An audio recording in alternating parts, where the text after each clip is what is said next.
Call sign is Whiskey 6 Alpha Hotel. Today is WaveTalkers Live episode number 72.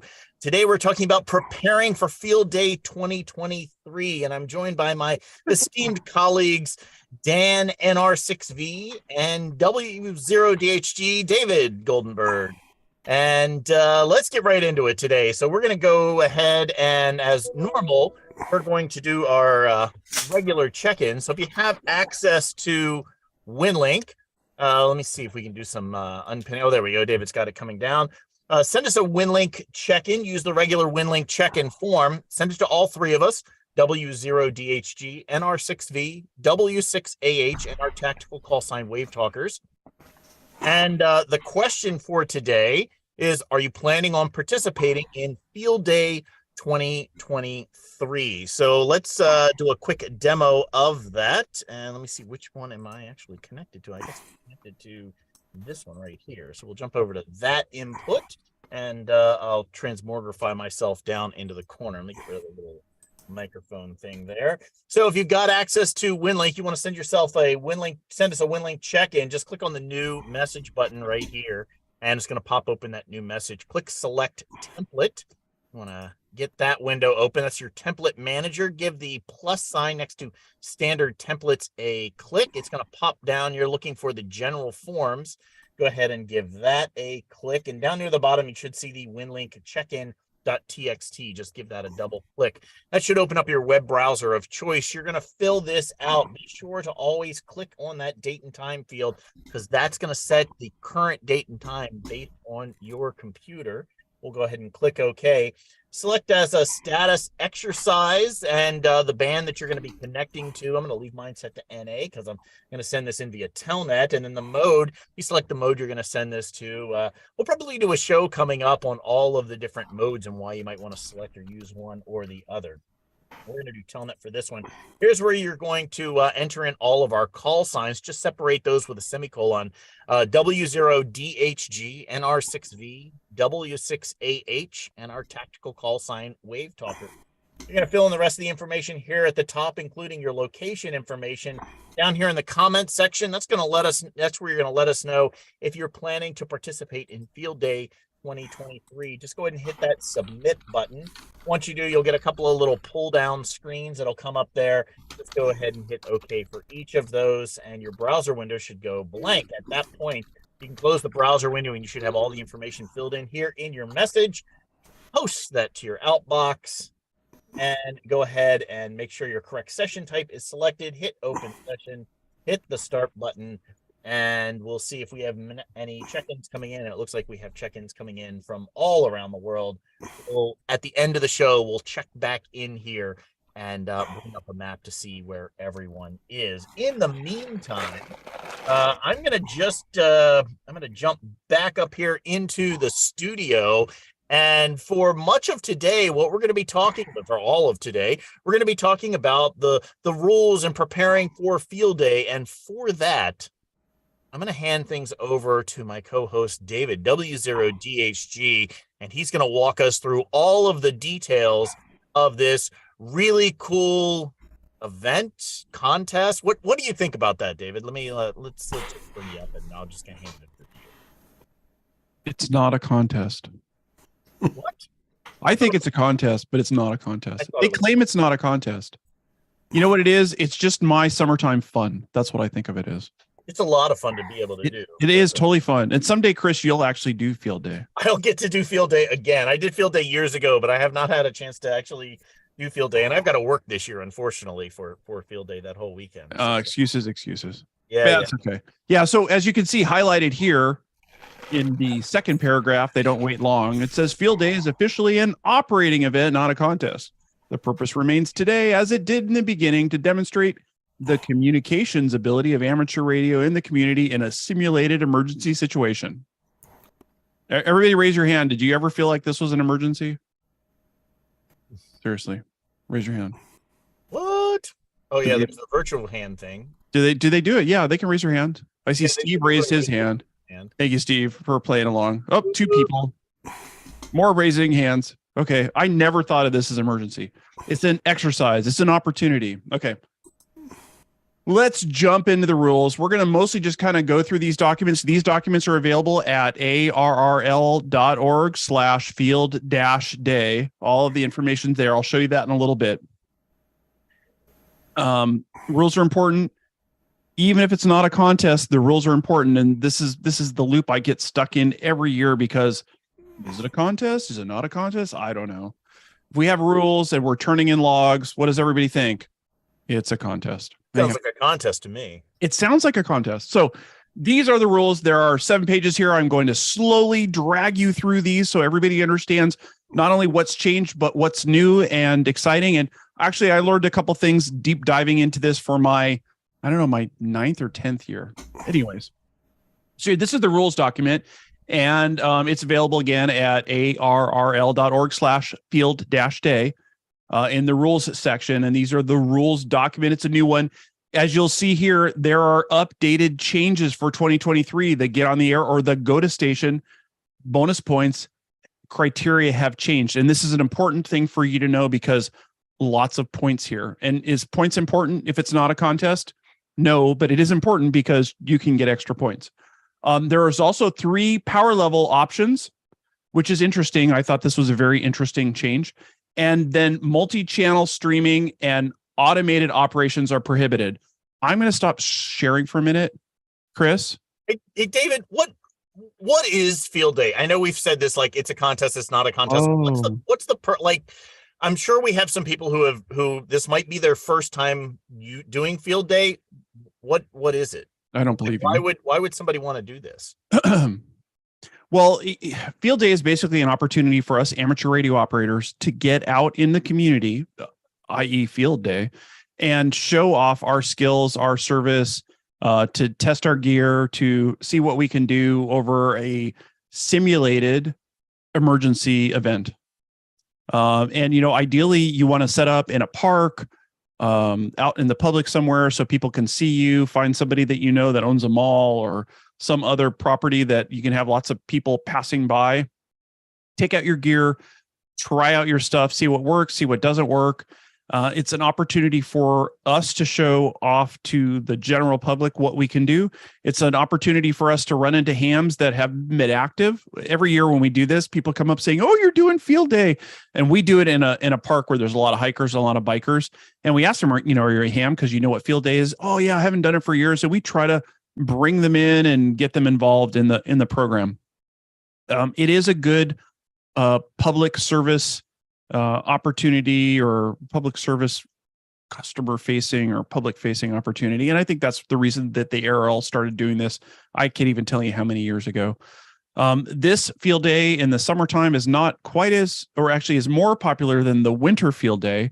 Although I would love to see winter field day being a more exciting thing, because here in Southern California, that would be the field day where I will be comfortable just wearing a sweatshirt and not sweating because it's hot in the summer. And I know that you guys that are in the north and the east and the northeast that freeze on winter field day probably feel differently about it. But anyways, I digress. Let me jump back in. Did we explain enough? Did anybody have questions about what field day is?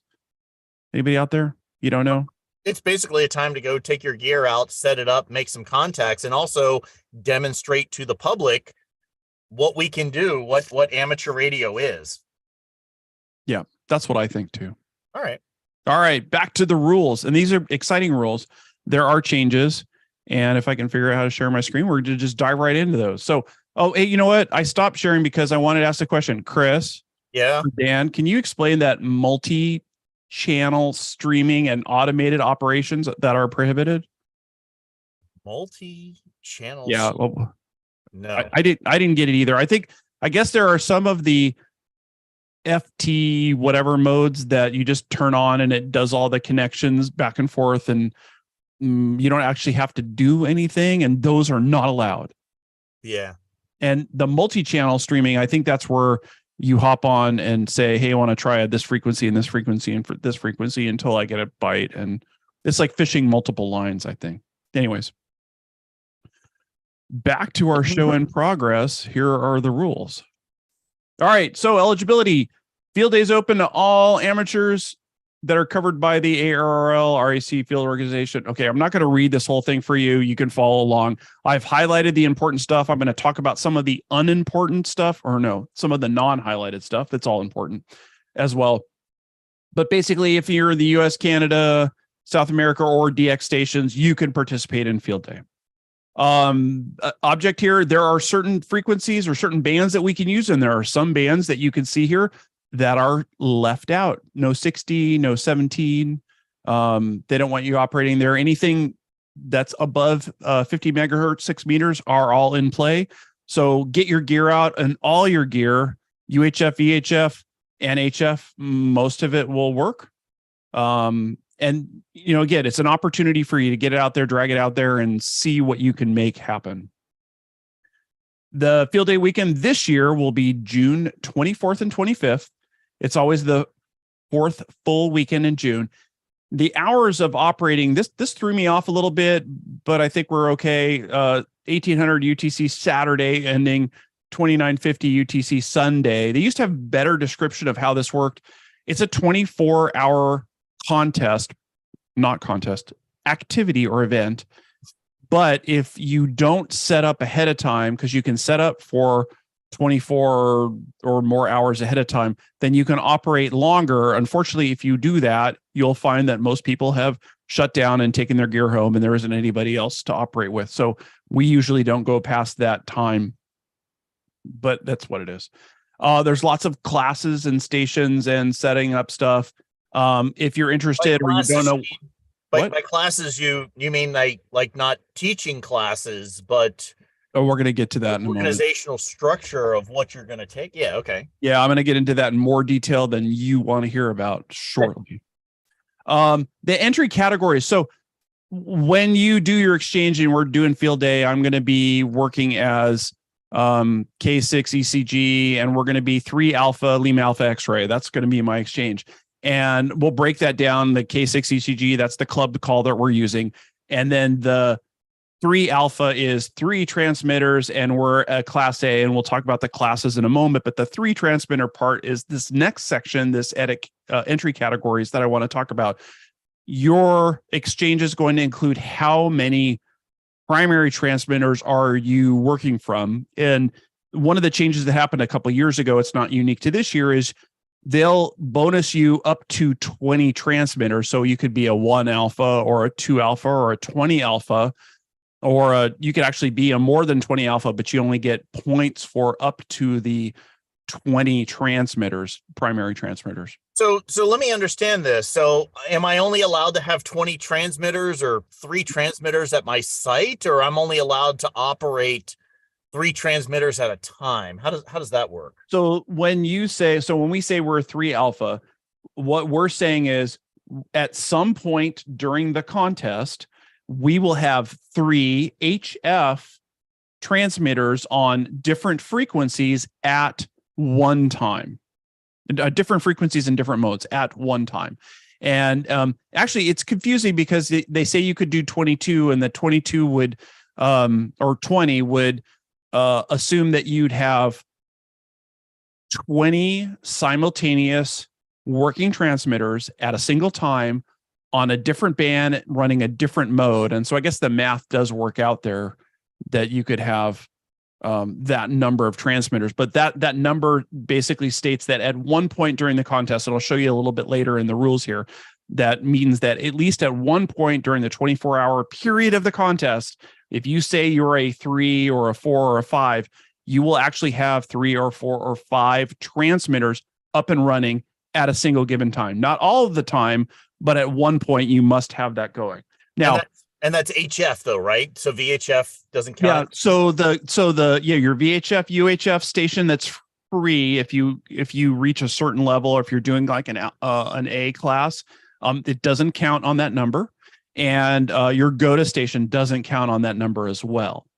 So you're really counting the HF transmitters that you're going to have at your station or at your field day site, whatever we're going to call that. Okay, so that's the categories. Hopefully I've confused everybody just a little bit. Read this section. If you read it twice, then you might get it. But the reality is the bonus stations don't count in this, neither does the GOTA. And you'll see later on the UHF VHF doesn't count as well. And what is this? What is this GOTA you speak of? Get on the air. Well, GOTA, we're going to get to that, and I'll cover that right now. GOTA station is an opportunity for the general public or hams that have been licensed, or amateur radio operators that have been licensed for less than a year, to operate as part of your field day, that we will record points for this, not a contest, and submit them in our log. It's kind of a separate station. So if you have a really active group or a club that's very, competitive, and they really want to win this contest that's not a contest, this is an extra station that you can add on and have for certain classes where there isn't as much pressure to be running all the time. You can get folks that are only non-operators or operators that have been licensed for less than a year to work those stations. You do need a coach, and we're going to get into the minutia of how the GOTA thing works in a little bit. But it is an extra station that you'll set up at your location to give the general public primarily an opportunity to play amateur radio, to have fun, to participate in our event. We're going to call it an event from here on out, not a contest. They get to experience this fun thing we get to do, like push the button and talk on the air. Yeah. In fact, if you want to actually count their points, they have to pretty much do everything, including logging the contacts they make. So you can't tune it to the frequency that you want them on, and you can't key it into your logger. You have to kind of talk them through all those parts. And it's an amazing opportunity to be able to get the public really involved with. Absolutely. Absolutely. Now, I will warn you, you need to make sure, if you're going to do this at your club event, you pick the right person to run that station and to be that, what we call the GOTA coach, because not everybody can do that. You don't want that Marine drill sergeant. You want somebody that's kind of laid back and friendly, that understands the gear and equipment, that can talk somebody through who's a little nervous, such that they can be successful for that. Anyways, we're going to go back to, so we talked about the categories, the number of transmitters. Now we're going to talk about that letter that goes along with the number. Again, I'm going to be working K6ECG, and we're going to be 3 alpha, and that alpha part has to do with the class of the kind of group that you're talking about. And an alpha station is like a club. A club would be a group, could be your Aries group, could be your amateur radio club, could be a lot of different other kinds of groups. But an alpha would be, again, a club station, not a single individual, not 2 or 3 people that wanted to get together at a campsite somewhere. It would be like an official club. And there's a whole bunch of stuff that you can read here that's important about that. One of the things that I like to point out, and this isn't a limiter to me, it's a bonus or an expander. If you're a club station, you're going to run a class alpha, all the equipment, including your antennas, must lie within a circle whose diameter doesn't exceed 300 meters or 1,000 feet. And when I first heard that the first time, I'm like, wow, we're limited to a small amount of space. But when you go back and think about it, 300 meters, like 3 football fields. It actually is a lot of space. You can get a lot of radios, a lot of antennas. You can really spread out there. If you think about those sites that might be a 20 alpha or a 23 alpha, there's a lot of space, a lot of footprint. You have to find a big site that's going to be willing to host a lot of hams. So you can put a lot of gear out and give everybody an opportunity to try out their stuff and run a lot of equipment. So that alpha class gets that get on the air station if they want any A or F. And we'll talk about what an F is. An F is basically an EOC group that's going to actually operate from their EOC. If they get permission from their EOC to operate there, they get that get on the air station. A home user or home participant that would be a B or a C or a D class, they don't actually get that free get on the air station. And as we talked about before, get on the air station or GOTA station is a great opportunity to get the public to look and see what's going on and participate with your group and make contacts. Now, I've highlighted a couple of things here that's important to know about a GOTA station. And this first highlight that I have here was something I didn't actually remember from looking at it previously, that your GOTA station uses the same exchange as their parent. So we use a different call sign for your GOTA station. I'm not sure why they do that, but they do. And we're going to use somebody else's call sign. But when we make the exchange, we're not going to call the GOTA 1 alpha, but because we're operating for my location as a 3 alpha, the GOTA would be the call sign that they're operating under as a 3 alpha, and then their section name. And it's important to know that, because that's what the rules say. And it's an important contest, and we want to make sure that we're not disqualified. Right, Chris? Absolutely. We definitely don't want to be disqualified. That would be Absolutely. bad to go up and just like go have fun playing radio all day on a weekend where there's like tons of contacts to be made and we got disqualified, but we were still having fun. So that would be okay with me, I guess. Yeah. So some of the other items that we highlighted here, again, FCC rules apply to all of the stations, but a GOTA station is limited to 100 watts. Okay, that's not so much of a problem. I don't know how many people that are going to go out in the field and they're going to drag amplifiers out. So probably 100 watts is fine. But new for 2023 in this 4.1.1.5 is there's no limit to the number of contacts made by a GOTA station. It used to be you could only have so many contacts per individual for the GOTA site. But now there is no limit. Anybody who wants to sit down and operate your GOTA station, if they want to stay there all day and they're either a new ham or not a licensed ham, and you have somebody there to coach them and watch over and help them out, they can just keep making points for you for this not a contest event. And all of the station contacts for the GOTA group is going to be worth 5 points, regardless of the mode. Now, a voice contact typically is worth a point. A CW or digital contact is worth 2 points each. Any of the contacts made by the GOTA station is worth 5 points. So there's a big bonus right there to get the public to come in, or to find your new hams in your community, people that have been licensed for less than a year, and get them on your GOTA station to operate, because they're going to bulk up your points very, very quickly. Hey, David, I had a question that came in. Somebody asked, can I switch between my main station and the GOTA station on the same radio if I don't have a steady flow of people, but I do have somebody who kind of shows up and they want to get on the air? Can I stop operating my main station and switch it over to a GOTA station at that point, even though it's the same station? There's nothing in the rules here that say that you can't. The thing you have to remember is that the number that's in your exchange. So again, I'm going to use my example of 3 alpha. It limits you to only having the maximum of 3 transmitters on HF at any single given time. So if it's slow and you don't have other stations operating, you could switch that GOTA radio over there. And again, you'd have to make sure that you're using the other call, your primary call, and not the GOTA call, and transmitting. But I would assume that if you're going to say you're going to be a 3 alpha, you should have 3 other stations that are going to be set up and going to be operable. You could obviously, turn one off for the time being and then switch over to the GOTA station. If the GOTA station that you set up is like a really awesome, great station that's going to make more contacts, or maybe that antenna is better than one of the other ones. I'm not sure why you would do that, but I think the question is actually in the other direction. Like, I've got my main station I'm operating and somebody from the public walks up. Can that main station then temporarily become the GOTA station so I can let somebody else hop on it? No. Have a separate. Well, it does say right here that there can only be one GOTA station transmitter operating at a time. So you could. Technically it could. So here's the thing. You could look at this both directions, and if you want to gamify it, you could maybe do that. Here's the reality.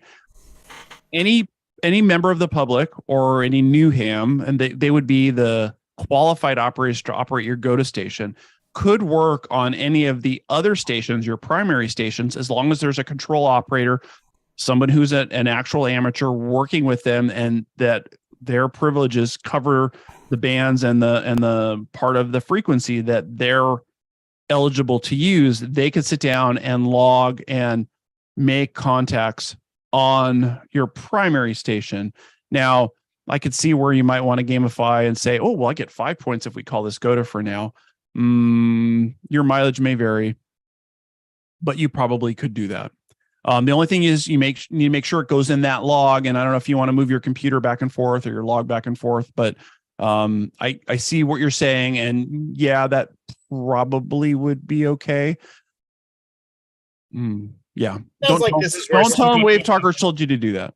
Yeah, I think this is where some people think this is like a day to go out and have fun, and it's not a contest. And you want to, you want to play. Absolutely. Other people like really serious, and it's a contest for them. But yeah, I mean, I guess the big picture is, can somebody from the general public who's not a licensed amateur radio operator, either your GOTA station or any of your other primary stations, and the answer to that is absolutely, positively yes, they can. The only thing is that if you're going to have anybody who's not licensed operate any of your radios, you need to make sure that there is somebody with them to coach them and watch them, make sure that they operate properly under the call sign of whatever the station is that you're using, and that they don't make any party fouls, as we'll call them. Okay. That's basically what it is. Anybody can operate those as long as they have a coach or somebody watching them. That's all good to go. So we're going to move right along here. So we covered GOTA. Are you guys all comfortable with GOTA? We might circle back to this a little bit later on, but that's the GOTA stuff. The free VHF station. So any A class may operate a free UHF VHF station, anything above 50 megahertz, so 6 meters and on up. Now, this station is a freebie. So if I say I'm 3 alpha for my station where we're going to operate, I can have 3 HF transmitters on all the time, going just around the clock if I can find those operators to do it. In addition to that, this free VHF station can also be on the air all the time, 50 meters and 50 megahertz and above. And so I could technically have, technically I could have 5 stations on the air and call myself a 3A. One would be the free VHF station, and one could be the GOTA station. So it doesn't count towards our numbers, but it also doesn't qualify you for the 100-point bonus as an additional transmitter. Again, contest, not contest, whatever. This is just something I want to point out, that this station doesn't count towards your exchange. So if you've been doing 2 stations plus a VHF station, you've been calling yourself a 3 alpha, which is something that my group may have been doing for the last couple of years. That's not the proper terminology for it. It's actually a benefit for me because typically when I go to the field day site, I'm kind of our technical safety person, and I run around all the time making sure everything's good. And every time I want to sit down and operate, there's already 2 HF stations on the air and our VHF station, and I can't operate it because we already have 3 going. Now what I realize is I could add one more into the air because the VHF station doesn't count towards that number. So there's a bonus. Hey David, I got a question. If because I know this is a contest, it's not a contest. Like if I want to go out and just have fun playing during field day, and I figure out kind of what my class and everything is so I can have an exchange, do I have to send in a log and actually do this, or can I just get on and play on the air and then have that? And does that really impact things? Or they would like you to send in a log, but you don't have to. And unlike a real contest, they don't go through the logs and say, hey, this guy said he talked to you, but we didn't get a report from the guy that he said he talked to. So if you want to just hop on the air for a couple of hours here and there for field day and operate and give out some points, you don't have to actually turn in a log, and you're not going to affect any of the real stations that are turning in logs that they were not able to match you up when they do the end, because you don't actually send in with your report at the end the actual contact. This station contacted that station. You basically just say at a high level, hey, I had 80 on 40 meters and 30 on 80 meters and so on and so forth. And we'll get to that towards the end if we ever make it there, but that's what it is.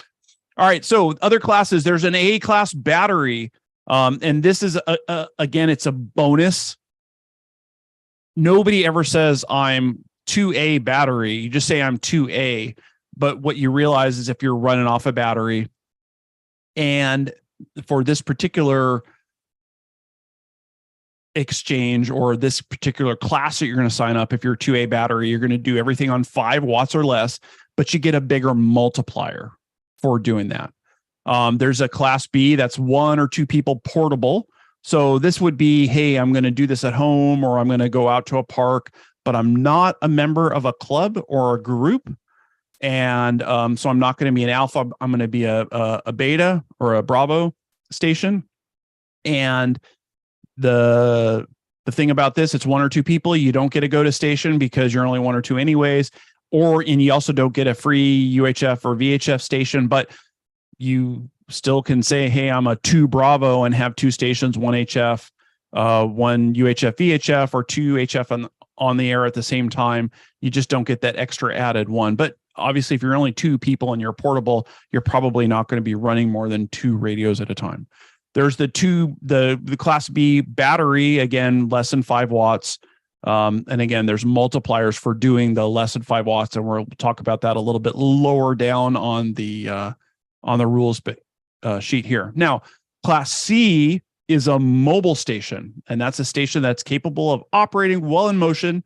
And it could be a boat, could be a car, could be a plane.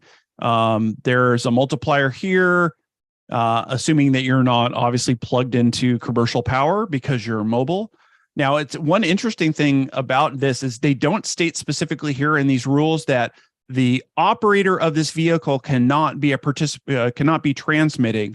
There are other contests that the ARL does that are really contests, like, for instance, the upcoming VHF contest that's coming up in a couple of weeks. It's going to actually be a weekend where I'm going to be driving for 6 or 8 hours. But one of the rules of that contest is the operator of the vehicle cannot be the person that's transmitting on the radio for points to count. Now, in here for field day, they don't mention it. So if you happen to not be able to participate with a group or an organization or on your own, but you happen to be driving around on field day, just know that you're going to probably be a 1C, and you can hop on your UHF, VHF, or whatever other radio that you have in your car, and you can give out points by making contacts during field day. Just remember, you're going to be a Charlie as a mobile station. Maybe I will get to play this year for field day because I got to drive to the work site. So maybe I can be a 1C as I'm. Yeah, absolutely, and just give out points. And what I would recommend if you're going to do that, take an extra old cell phone or something like that, and just set it on video or audio recording while you're operating. So if you did want to turn in a log, you'd have a way to play that back later on. And again, remember, you don't actually have to turn in the log. You're just giving out points to others if you don't do that. Now, there's these class D and E stations. Those are home stations. And I know a lot of us thought about doing that during the pandemic over the last couple of years. These would be folks operating from their normal, permanent licensed station at your home on commercial power if you're a D, and you can work field day. Or if you're an E, it's your normal station at home, but on emergency power. And that's the distinction between the two. Now, F is if you're going to operate from an emergency operations center. So if you have a good relationship in your community with your emergency operations center, and they're going to let you come and operate during field day, and you tell them, hey, this could be a good sell. Hey, we want to come. We want to set up for 24 hours. We want to see if we can do this and make a bunch of contacts and practice our simulated emergency activity or event. This would be a great opportunity. Now, there are some rules here. One thing that's a class F station could have a free VHF, UHF station, and they're also eligible for GOTA. Now, I'm not sure how many EOCs let the general public in, but maybe you could set those stations up outside. Who knows? Be creative there. There's a bunch of rules here about where you can operate, what you can't. One of the things I will note is for this to work and for you to be an official class F emergency operations center is that the emergency power source must be tested during field day. But you're not required to run it for the entire period of time. So if there is emergency power at your EOC and you talk them into letting you use your EOC, you want to remind them that for you to be official, you need to test whatever the emergency power source is that powers that EOC, and they may or may not be willing to run up that generator depending on how big it is and who runs it and whatever. So again, your mileage may vary, but going through all of these classes, what I'm hearing is the not a contest part of this is really to get out and test your gear, test your ability to do emergency communications on emergency power, on, getting together as a group to be able to operate as a team and so forth. That's a lot of that field day not a contest portion, isn't it? Absolutely. Absolutely. This is, I think of it as it's a contest against myself. It is, can I pull all this stuff out? Can I make it all work? And how many contests or contacts can I make? Maybe compared to last year or the year before, can I up the bar? Can I make further contacts? Every year at the site that we do, we make several hundred contacts. My biggest goal is to see if we can fill out the map grid and maybe hit every section, every one of the ARL sections. That's kind of my goal every year. And we get close. It's been a number of years since we've done it. When we used to have a portable tower that we could put up a big beam on, we were better about it. But over the last couple of years, we haven't been in a location and we don't have that same capability. But it's really about testing yourself or competing against yourself for what you're doing. One of the things that I find interesting about the times that I have had a chance to operate on field day is just the challenge of being able to make contacts because the bands are so packed. There's so many people on. It really does simulate that emergency situation where everybody's jumping on their radios to try and make connections and pass traffic. And so there's a lot of congestion on the bands. And so being able to hear through that, make successful contacts, that does kind of come into that simulating an emergency. Absolutely. And it simulates it in a big way because there is a lot of traffic. And that's a really great opportunity for you, again, you to test your gears to see how you can hop in there to make sure you can pass traffic effectively and communicate well.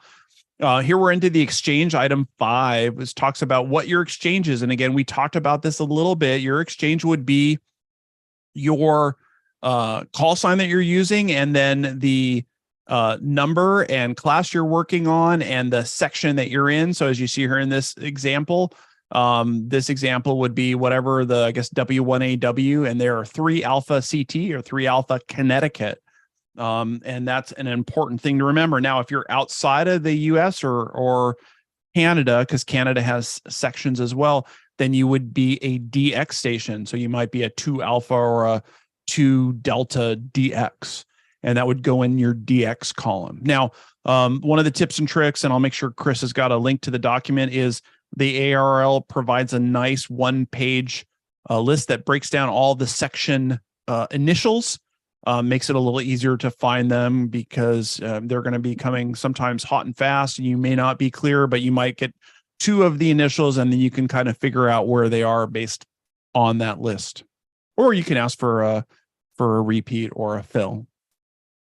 A bunch of miscellaneous rules here. Again, I would highly recommend, if you're an organizer for your group, pull this document down and read through the whole thing. One of the things I highlighted here again is this new for 2023. Each contest must include contemporaneous. Somebody pronounce that for me. Can you do it, Chris? Contemporaneous. Yeah, thank you. Gesundheit. Direct initiation by both operators making a contact. So you can't set up an automated station that's there, this responding automatically, and count that as a contact. And when you say exchange, that's instead of saying, W0DSG, you're a 5-9. Do I still say that, or I'm really exchanging this little string that 1 Alpha blah blah blah stuff? So Dan, unmute yourself. Let's do an exchange, Dan. Roger. All right. This is CQ Field Day, Whiskey 0 Delta Hotel Golf. Whiskey 0 Delta Hotel Golf, November Romeo 6 Victor. I'm a 4 Alpha LAX. And our November Romeo 6 Victor, I copy your 4 Alpha LAX. W0DHG is a 3 alpha Lima Alpha X-ray QSL. I copy your 3 alpha LAX 73. Okay, and that's the contact. So basically, I put out a call. Dan responded. Dan gave me his exchange and information. I validated that I got it right, that I provided my exchange, my information, and he said he's got it, and then you move on.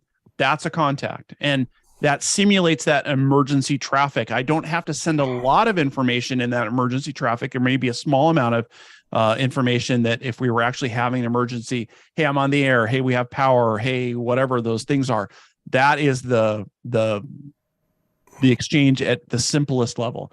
Now, you'll hear a lot of times folks will rag chew or talk back and forth or have other comments or other information that's passed back and forth, but that's the basic exchange as it is. Hey, David, I'm going to bring Marty here into the conversation just a minute. Marty, N6VI. Hey, what's up, man? Hey, good afternoon, gents, and thank you for doing this program. Just a couple of quick things. First, a group, a class B is not just 1, 2, or 3 people. It's always 1 or 2. Anytime you go more than 2 people, it's automatically class A. That's one slight technical correction. And on the exchange, their demonstration was exactly right, except when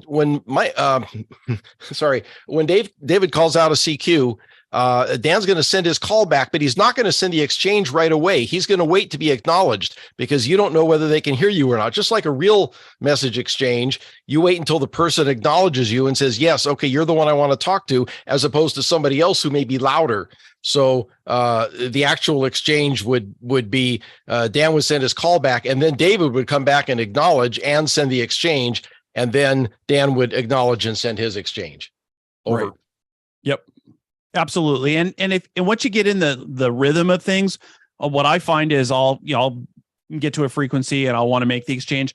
I'll write down the stuff ahead of time. I know that it's there. I'm still going to call it out to make sure that I got it right, and such that the other station understands that I copied it the right way. Those are the tips and tricks that I've learned over the years. I'm writing all these notes down. Have a lot of blank scrap paper for you to write out this stuff on, because you're going to be wanting to obviously log it, and we recommend computer loggers, but you're going to want to have note paper, because sometimes you're going to make a contact and sometimes you're not going to make a contact because they're not going to hear you, or they're not going to come back, or band conditions are going to change and they may move off frequency. There's a lot of different possibilities there. One of the things I like to do is when I hear a station calling CQ, I'll write down their information, their exchange, and their call sign just on scratch paper. That way, when I actually make the contact, I've got the information already. I'm just basically confirming it. And especially if it's a noisy contact, I find that's helpful. Okay, so I saw some notes in there about radiograms and other messages. We're gonna reach that in a couple of minutes. I actually am gonna disagree with Dan about Telnet, because you might send Telnet out over Arden, which would be leaving via RF, but we'll get back to that in a little bit. You're right. So let's move on. So there a new thing that happened during COVID was this aggregate club score. If you can get all the folks that are maybe part of your club, our location is an Aries group, but sometimes everybody can't come out and join us where we're going to be. Some folks don't want to spend the night in the wilderness where we're going to be with some maybe challenging sleeping, operating, heat, bathroom opportunities. But if they want to, they can turn in. In the scoring, there's a club field that you can fill out, and they can operate as their own call sign from a different location, but flag that club field. And then there will be a separate club report that will aggregate, all of the people that reported that specific club number under there. So it's kind of like a different scoring section. Now we're going to move on to QSO points. Now, remember, it's not a contest, but there are points. Every phone contact counts as a point. CW, 2 points.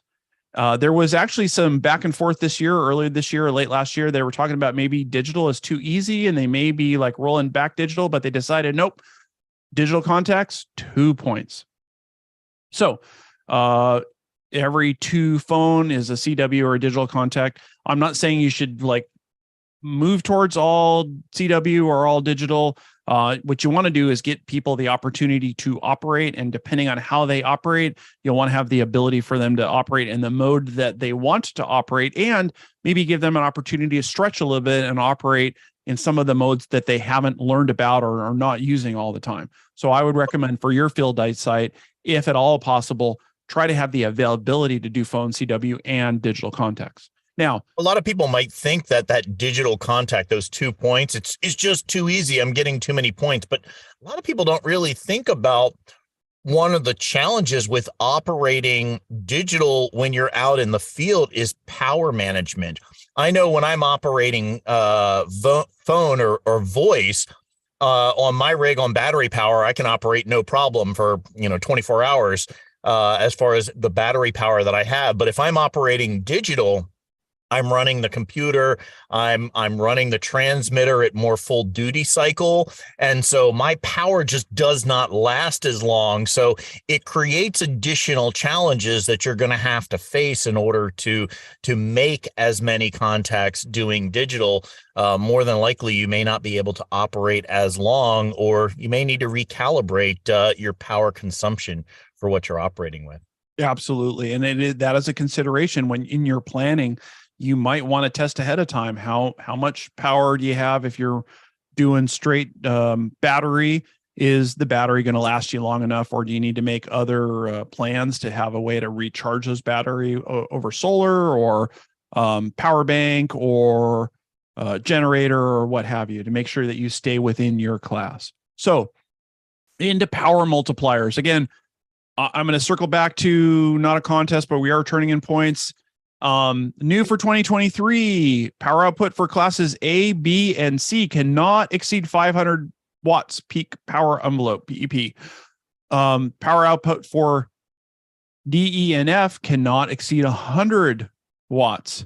So PEP. So remember, make sure you understand what your radio is capable of doing and how to do the calculation so that you fall in these particular rules. Now, here's the benefit for those folks that like to QRP. If you're going to run everything, these are all of your transmitters, 5 watts or less, you get a multiplier.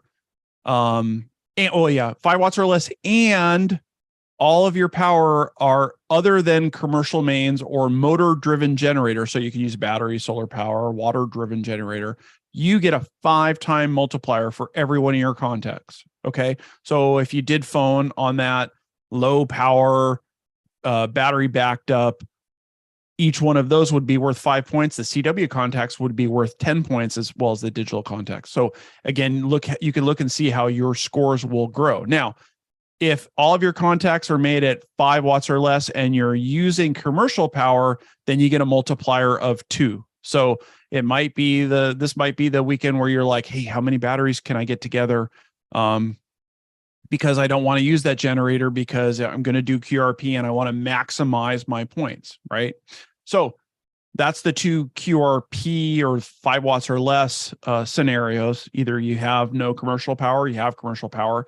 Moving on, if all of your contacts are made only up to 100 watts or less, then you get a power multiplier of 2. Now, there's no specification here of how your power works, generator, commercial power, otherwise. Now, based on the class that you operated, A, B, C, D, or E, there are specifications there about what your power is. So make sure that you follow the rules for that. But remember, if you do less than 100 watts power, the likelihood is you're going to get a 2 multiplier. Now, if you go, David, I'm gonna bring Marty back in. He's got another point to add in here for us on this as well. Great, jump in, Marty. Well, okay, sorry, didn't mean to interrupt David, but the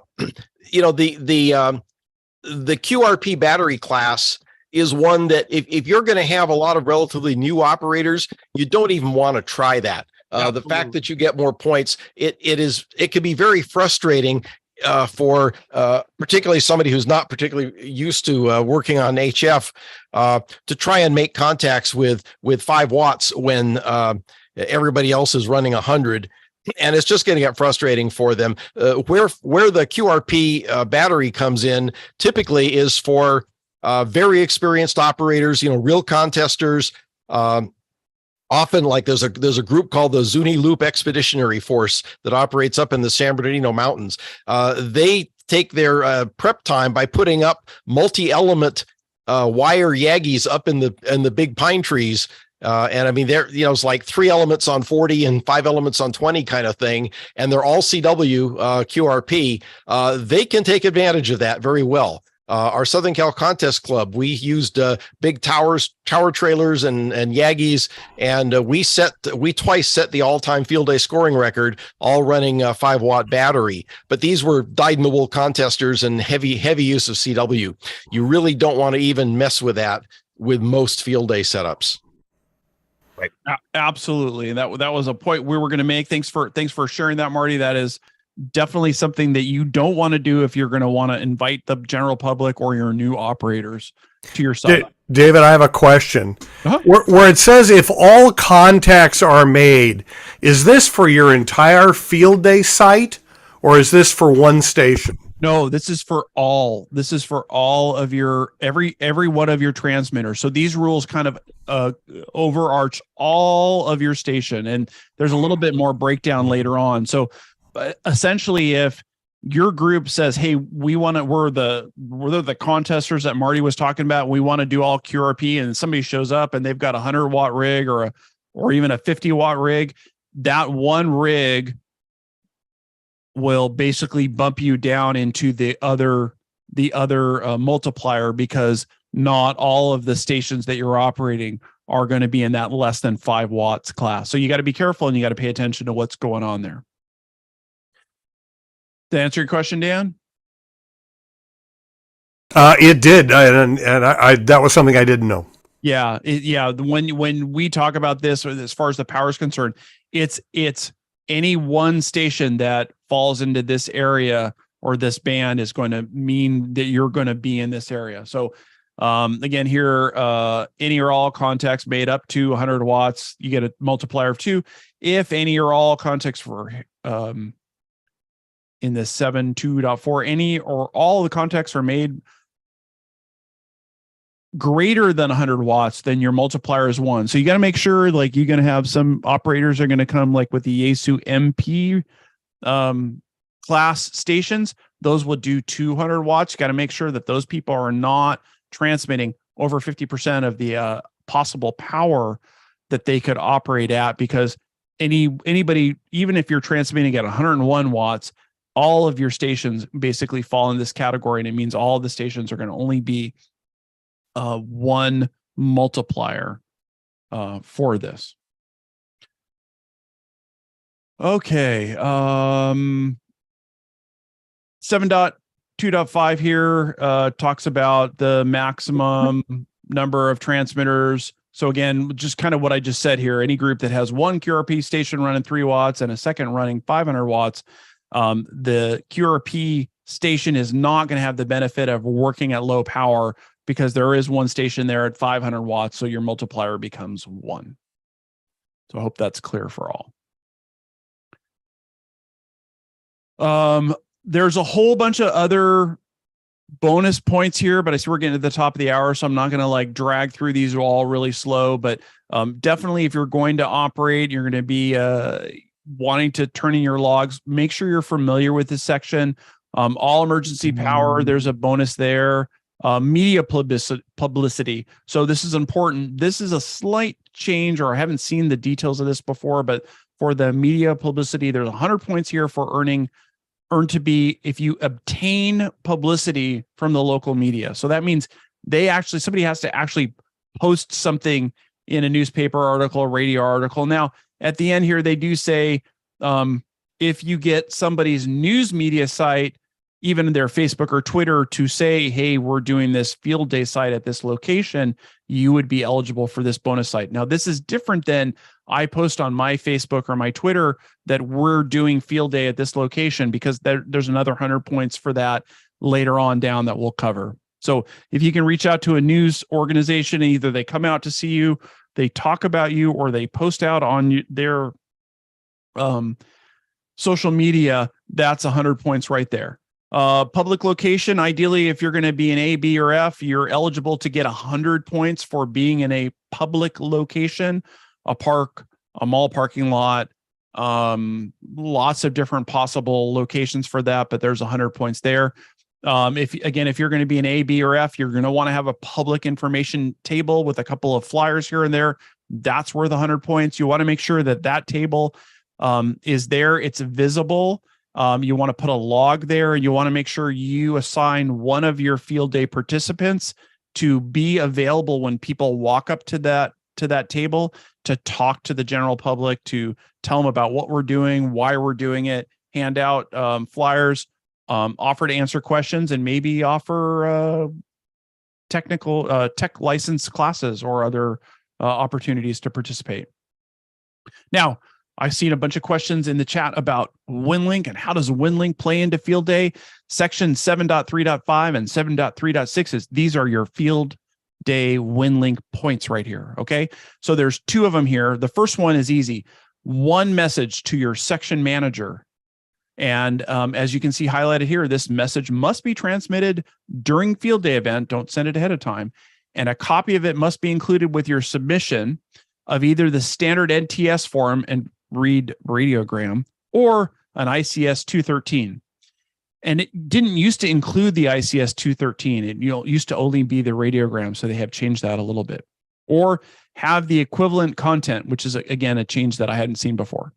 Now, the message must leave or enter the field day operation via amateur radio RF. And I saw some comments in the chat there.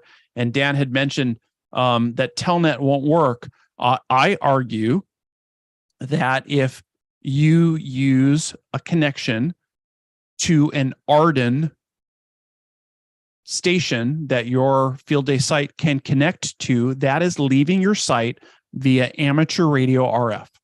And I'm happy to debate anybody here in the chat room, but I strongly believe that if you're sending it out, Arden. That's over the mesh, right? Over the mesh, yeah, Arden mesh, because Arden is amateur radio, that those Telnet connections would be valid connections. Now, but it wouldn't count though if I just have my cell phone connected and I've got a hotspot there and I'm using the internet. That wouldn't count over. Yeah, that kind of Telnet, no. If you have a plug into the wall, no. That's not amateur radio RF, but the Arden mesh would be amateur radio RF. And basically your section manager note should be a basic note saying, hey, greetings from field day. This is our club call. We're operating at this location. We had X number of operators here and we had a lot of fun. Something like that. That would be an ideal message to send to your section manager. And who knows, you might be lucky and have your section manager show up. You definitely want to tell them ahead of time that you're going to be playing field day and invite them to join you. Now, you don't get extra bonus points for having the section manager show up, but it's good public service. It's good face time for your operators and participants to see your section manager there and active. Now, the second set, 7.3.6, is message handling. 10 points for each formal message originated, relayed, or received and delivered during field day, up to a maximum of 100 points or 10 messages.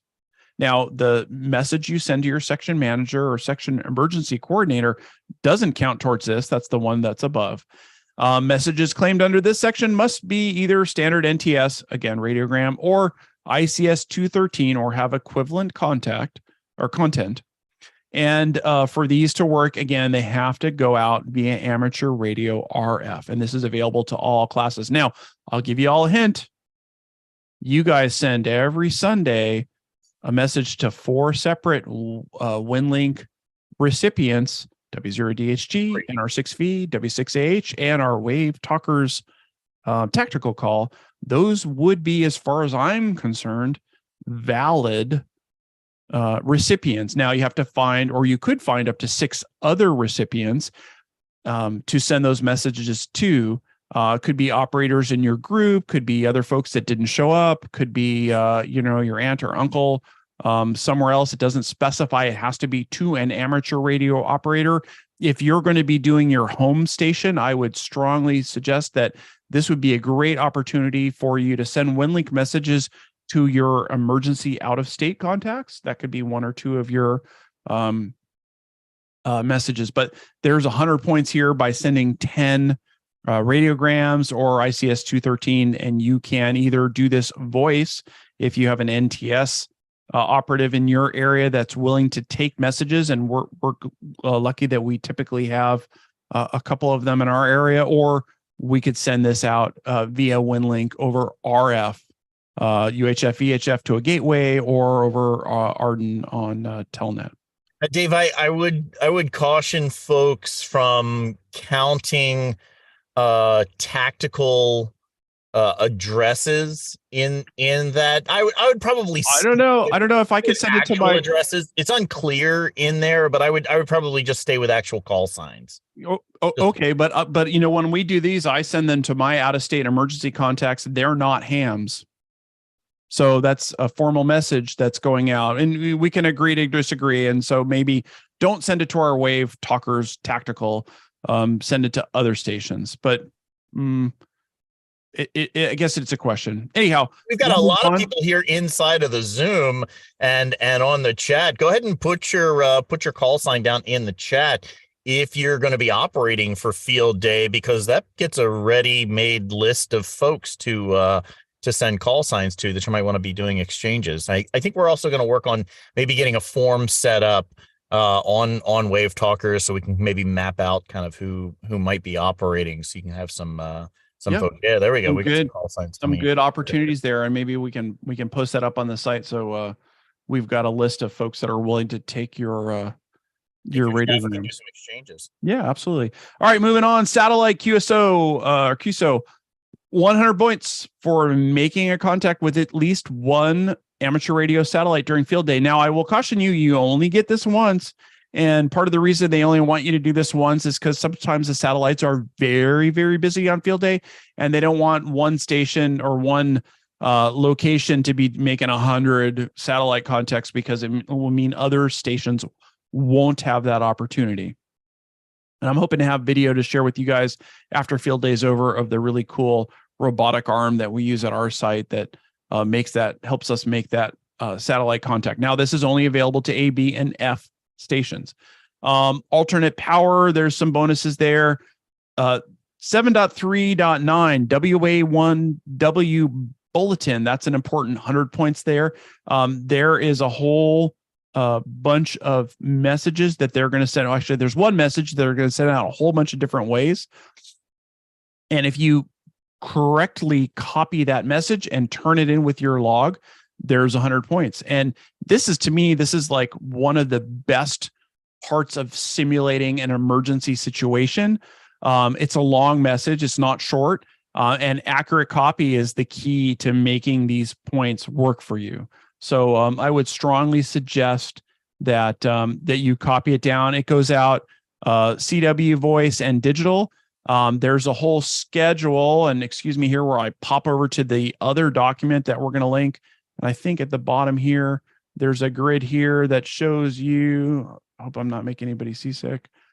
Here we go. This is the schedule of the W1A W bulletins from throughout the weekend. It only goes during field day. You can see Friday, Saturday, and Sunday, the times that it goes out. All the times, I guess they start on Friday. I didn't realize that. You got the different time zones, CW digital phone, all across the board. They not only transmit this from W1AW in Connecticut, but you see at the bottom, K6 KPH, which is in Northern California in the Bay Area. That transmitter will be online sending CW and digital throughout the weekend. So if you're on the West Coast, you may have an opportunity to capture that information there. What I strongly recommend people do is set up a recorder use your iPhone or your Android phone or some other tool to record that message just in case you don't get good copy, so you can go back and listen to it a second time, third time, and make sure, because they do purposely put little tricks in that message to make sure that you're doing good copy. David, when it says digital, what digital format? Oh, so in the digital formats, it actually, sorry, I got to scroll down the page here. The digital formats that the messages go out here is, you'll see it'll go out. Here's the forms, PSK 31, MFSK 16, and that's what they're sending out. And it also shows you, here's all the frequencies that it's going to go out on. And they kind of roll through those time periods, right? So be ready at the times that they quote on whatever frequency you can hear them on. And, if you have multiple stations up covering multiple different bands, you might want to, on Saturday night at, or at 5:30, you might want to put all of the frequencies that are going to do CW on, so that you make sure that you can hear it clearly, so that things that might fade in or fade out. Now, obviously on 2 meters or 6 meters, well, 6 meters might carry further, but on 2 meters, you're going to have to be pretty close to Newington or pretty close to the Bay Area to be able to catch those broadcasts. All right, moving on down. There's 100 points for an educational activity. This should be per the rules, and there's a little bit more information on the actual full field day packet. This should be kind of a hands-on activity where you give people the opportunity to actually do something. An educational activity is not, hey, watch this ham radio operator make a contact or send CW. It should have some kind of back and forth and question and answer and some kind of training aspect to it. It should be more than 2 or 3 observers or students for your activity, but you figure out what you're going to do and turn it in as that. If you can invite a elected official, governmental official to your site, you get 100 bonus points. If you get a representative of a served agency to show up, that could be worth 100 points. The GOTA stations have the following bonus points associated. Again, 5 points per contact, but there's a certain amount of there used to be a limit. Now there's no limit anymore. If you have an supervisor that's a GOTA coach, there's a 100-point limit. Now, if you're going to put anybody on a GOTA station, you should have a coach there, because they may or may not be licensed, or they may only be a technician. If you're putting them on HF, obviously they have to have a station operator. So this is kind of an easy 100 points to get. You'll want to have them there. You want to talk them through the process, and they need to make at least 10 contacts to be eligible for that 100-point bonus. Turning your login over the web is worth 50 points. Youth, if you can get someone under 18 to show up and participate and operate, there's a bonus point there. 20 points per youth, up to 100 points maximum. And social media, 100 points for putting this out on your Facebook, Twitter, or Instagram. And this is all you got to do is say, hey, I'm advertising, get a screenshot of it, put it in your log. That's worth 100 points for that social media. Now, safety officer, this is a near and dear points for me, because usually I play safety officer at my site. There's 100 points for having the safety officer for your site for A class sections, but you have to make sure that they will sign off on the safety officer checklist here. I'm going to zoom out a little bit. Hopefully, Chris, you can tell me you can see this or not. Yeah, we can see it. There is a safety checklist that they'll want you to make sure that the safety officer is on site for the duration. So that means you're not leaving. You're there for the whole 24 hours. You got your fuel for your generator properly stored, and so on and so forth. It's an easy list. It's not that hard to go through. It's a good thing for you to think about whether you're a safety officer or not, or you're going to even have not a safety officer on your site. It's a good idea to have All of these things covered, first aid kit, somebody knows CPR. If you're going to have tents or antennas, that things are marked well so that nobody tricks over them. Everything's grounded. You know how to get a hold of fire or police if you need them, so on and so forth. This would be a great time to build out a whole event plan for your field day site using all those standard ICS forms. Absolutely. Yeah. Actually, I'm started to create the IAP for our field day site. I saw somebody else do it and I was inspired to do it. So I'm going to put that all together. I'm building out my task book for some of the training I've done, and that would count. So I'm going to make a whole IAP so that we understand what we're doing, where we are, so on and so forth. So that's the rules at a high level. I would strongly recommend, if you're one of the leadership members of your team or you're going to put on a field day site, download these files. Chris will link it in the show notes. Take a look at them, read them over. There's lots of resources that we can provide. If you have questions about it, we don't get it, I can definitely call Marty. Marty knows it all. Hey, who is this Marty guy who we keep bringing up? Can you tell us? Because I know it's just this voice that has appeared, and I see he's got his hand. All right, jump in, Marty. Tell us about yourself. It's the disembodied voice. N6VI, hi. And I've been doing field days since the 60s, and as I say, we've set all-time records, even though it's not a contest. But it's a good chance to get people to understand what goes on when you're setting up away from your optimal conditions with everything there and comfortable. I did want to mention, just a quick plug, I will be doing a short talk on a week from Wednesday.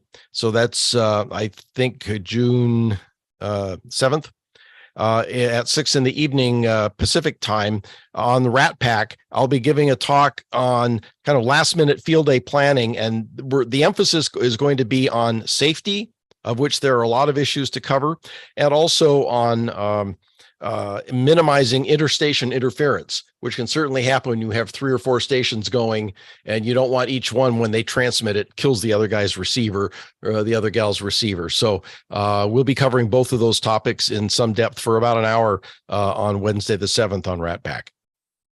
Cool. Thank you very much. Looking forward to that, Marty. I do want to bring one of our WaveTalkers up, who last year when we did this show, they watched, I'm just going to bring him up. Hey, Rory, I'm going to bring you up to screen here. Can you tell us a little bit about what happened last year? Because I think this was like one of your first shows that you joined us for, and you got into this a little deeply. What happened? Yeah, a little deep. Thank you for having me on. It was about the probably about mid-May when I started watching you guys, and field day then had come up and I was talking about it. I'd never participated in one before. I've been licensed since '83, but I'm getting a little hankering to just get the vibe going around here. Ham radio was pretty dead. And after listening to you guys 2 weeks before field day, talk about last minute planning, Marty, 2 weeks before field day, I decided to go ahead and do it. And in that time, got the town manager, got the town square park rented out for free, because I promoted the total capability of amateur radio, got the 6-month in the position emergency county manager to come down to visit. So we're developing our relationship with there. Fire department came down. They went to the wrong place, but at least they were sent by the fire department chief to come down and take a look. And we have had a new section manager come on board at that time in Virginia. And we had a nice half-hour chat. And 1 week later, I became EC. He didn't tell me. He was just typing it in, as he put it. He goes, "You realize you're doing that." And from there, the escalation has just been phenomenal, all because I decided to do a field day. You don't know where it's going to take you. You don't know who you're going to meet. But from there, the number of contacts, groups I've been part of has just escalated. Get involved. Go ahead and do it. It doesn't take much, really. I just had a wire antenna and a tuner and my radio, and that was it. And made some contacts, and my VHF little mobile whip on a cookie sheet, and I made contact with a plane flying overhead. That was my furthest contact, literally. But it was fun because there wasn't a lot of planning. It was, as Chris had said just a little bit ago, it's just getting out there, just doing it. And from there, it just took off. So it doesn't take much time to get something up and running. I proved it. 2 weeks. Very cool.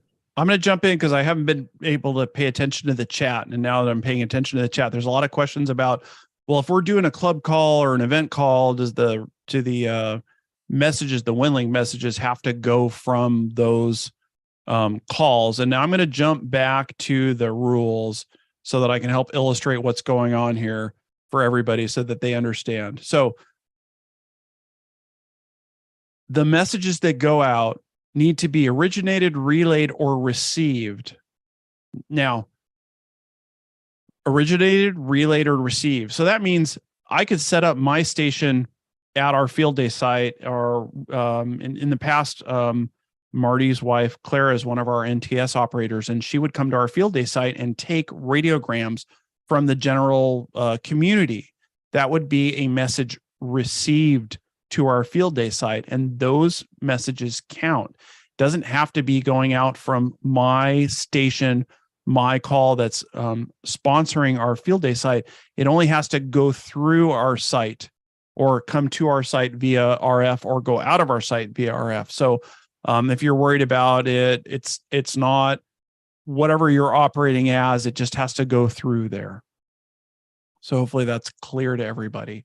You can send it as you as an operator or any of the operators that are at your site, or you could, again, receive those messages. You could tell all of your friends and family, hey, send me a message from your email to my WinLink address. And if you receive them via RF at your field day site during field day, check into your RMS over RF and you get those messages in. You could copy those down, provide them with your submission. You would have officially received those messages via RF during field day at your site, and they would count towards those messages.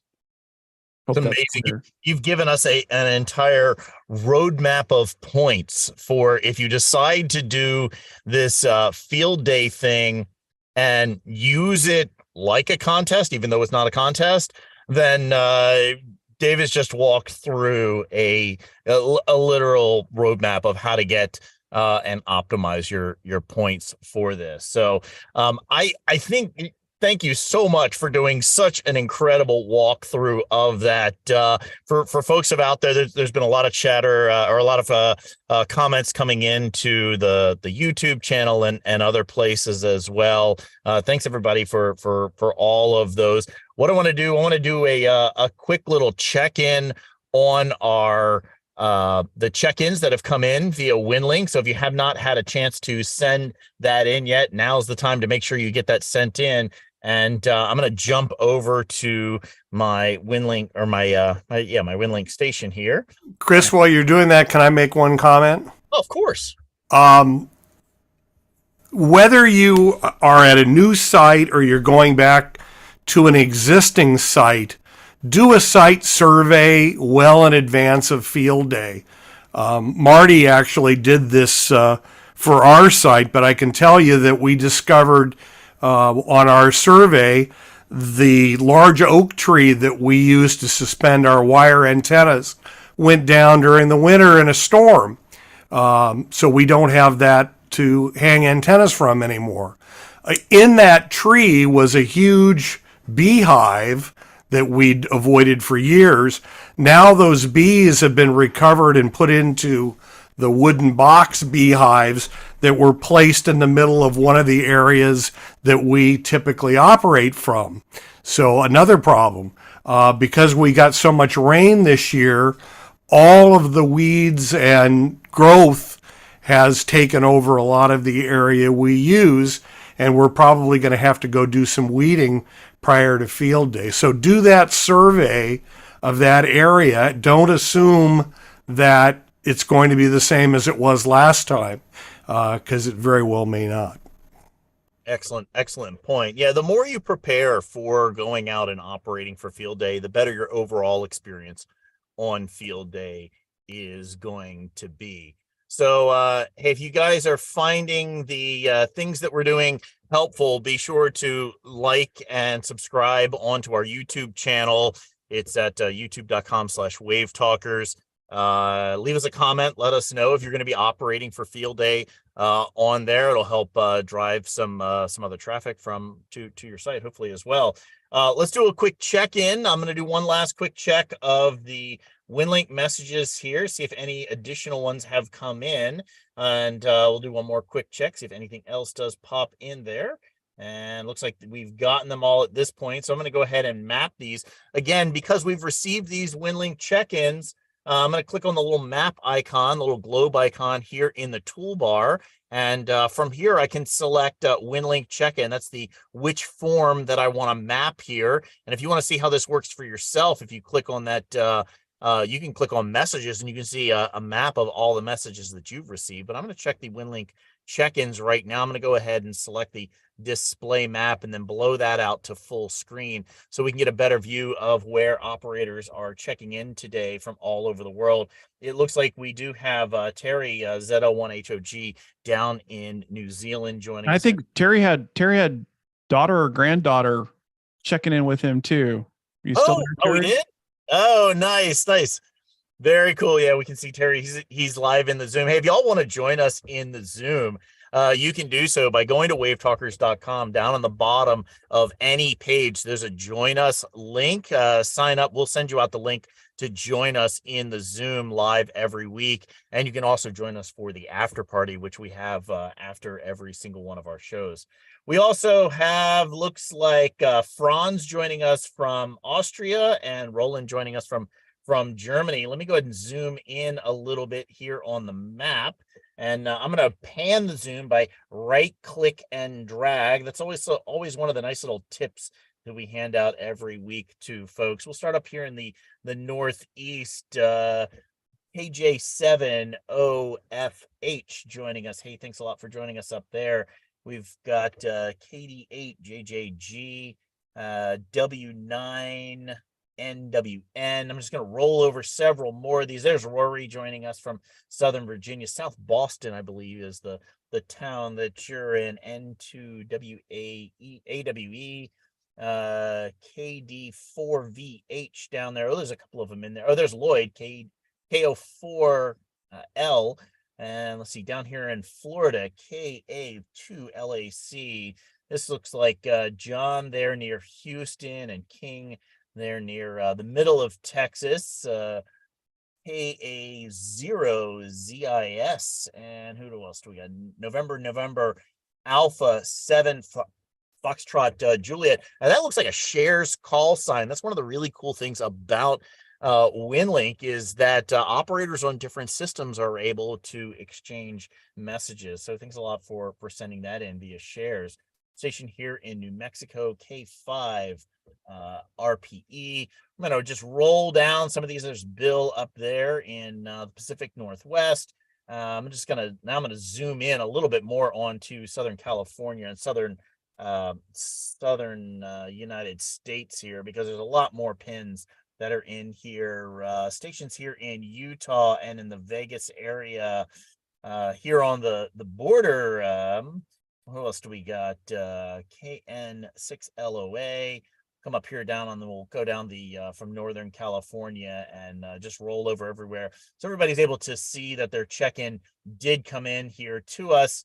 We try and make sure that everyone's able to see that they did get the message in. There was Craig KJ6IJJ joining us, and several others down in the Long Beach, Seal Beach area. Great to have you with us. If you find the stuff that we're doing really helpful, again, be sure to go onto our YouTube channel, like, subscribe, leave us a comment. And if you find the things really helpful, considering going on to our wavetalkers.com website and use that buy us a coffee link, it really helps to support everything that we're doing and help keep all of these stations on the air. I'm going to bring the guys back up here. And we'll go around one more time here and get some some final thoughts.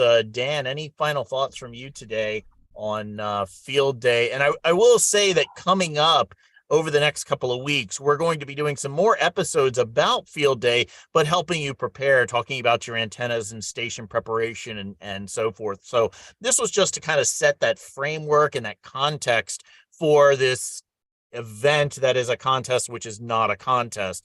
And we're going to go into more details over the next couple of weeks. But Dan, any closing thoughts from you this week? Just get out there and do it. It's a really fun event. It does have practical implications for what we do as emergency communicators, but the bottom line is it's fun. Encourage your newer hams to get involved. I think sometimes they're intimidated by it. And what I found is when we get them out there, they not only aren't they intimidated, but they usually jump in with both feet and get really into it. So encourage them to come out, do a little mentorship and get them going. And I think most cases they're just going to take off and run with it. So just have a good time. David, I think we're going to have probably a lot of group operators are going to join as part of clubs and so forth. But if I'm just a single operator and I want to just set up my station and operate for field day, I think the one piece of information that I absolutely need to know is what's going to be my exchange, my the thing that I'm going to have to say back out there. What would that be? If you're gonna operate from home, from your QTH, right? You're going to be a D station or an E station. And the difference would be a D station would be shore power, your regular electrical power, and E station would be if you're going to be strictly on emergency power, battery generators or backups. And that's basically the bottom line. You're going to be a D or an E station. So I'd be a 1D and then just my exchange for what whatever your section, the section that you're operating from, where you're going to be. Okay. And as Dan pointed out before, I would say do a survey, go out to the site that you're going to operate from ahead of time and along ahead of time, depending on when you are. If you're going to be just in a city park, it's probably not an issue. But if you're going to be, at a campsite or a mountainous area, you may find that depending on how the weather was this year, you may be overgrown. It may be challenging where you may have set up last year where there wasn't a lot of stuff. There may be something different. Some things may have changed. I would also strongly recommend that between now and a month from now, because basically we're coming up on basically a month before field day, get your gear out, check it out, set it up at your home or in your driveway or at a club meeting to make sure I have this connector and that connector and this cable and that it's still working the way you thought it was going to work last year. If you're using logging software from one of the major players, N1MM or N3FJP, make sure you get the latest and greatest updated version, because the latest versions will have made adjustments for all of the changes that we talked about during the show today for scoring and points. Test it all out. If you're going to network those together, don't wait until you get to your field day site to network them all together. And I'm the worst, when it comes to all that. It can be difficult to get everybody's equipment together and make sure it works. I often will provide 2 or 3 laptops, but usually we have more stations than that. And a lot of folks are like, well, I want to work from my laptop and I can't guarantee that it's going to work ahead of time, and we'll do the best that we can, but test it all out, get it all out, brush it all off, make sure it all works. If you haven't run your generator in a while, check it now, check it today, check it tomorrow, check it in the next couple of days. Because if you got to get it serviced, the clock is ticking. Charge your batteries, just get it all out, get it all tested, play with it, make sure it's ready to go. Excellent advice. So I want to say one more time, thanks everyone for joining us. If you're here inside of the Zoom, hang around. We're going to do the after party here. We'll open up the mics and we'll have everybody ask your questions, and we'll do our best to answer them as we go through that. And for that, we'll say 7-3 to everyone joining us online on all of the on the streaming channels, YouTube, our Facebook channel, and also our LinkedIn channel as well. Be sure to engage with us on all those social media channels as well. So we'll say 7-3. We'll see everyone next week, and let's switch over to the after party. 7-3.